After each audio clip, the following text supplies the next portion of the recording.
Why don't we do this? Why don't you bring back your Republican members so we can have a serious negotiation with We're them? going to have plenty of negotiations as But soon as you open the government. Let me tell you why they're not here, because the House did its job. 14 days since July 25th. Yeah, and real people are feeling real pain. And they've been on an extended summer vacation. They're not on So you vacation. bring them back. Wait a minute, I have wait an a minute. opportunity. I can talk to every one of my Republican colleagues down there, and we're talking about Every this day all we're the talking time. Yeah, and they're talking about it over here as well. And our Republican members from Arizona, where are they?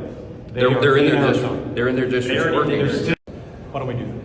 We will sit down with anyone, anytime, any place, one, to reopen the government, negotiate a bipartisan agreement that has to actually make life better for the American people, not hurt everyday Americans.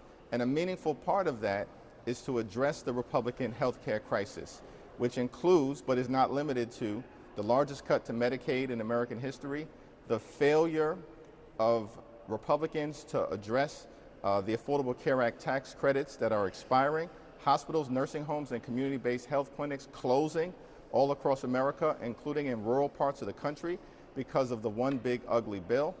These are real issues affecting everyday Americans, working class Americans.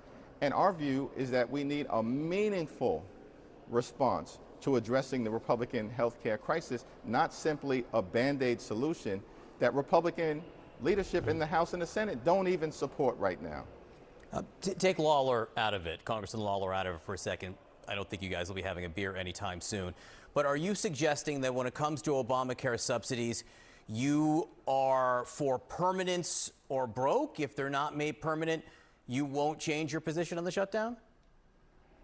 No, what I'm suggesting is that we need to have a meaningful bipartisan discussion, that our position as articulated in the legislation that we've introduced is a permanent extension of the Affordable Care Act tax credits. But we're open to having a conversation in good faith to try to address this Republican health care crisis. It's ironic, however, that Republicans just a few months ago passed their one big ugly bill, which included permanent tax breaks for their billionaire donors, the wealthiest and the most well-off people in the United States of America.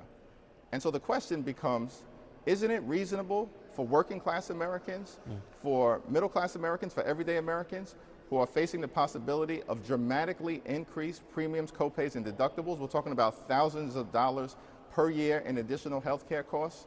Isn't it reasonable for them to have a similar level of certainty in their lives?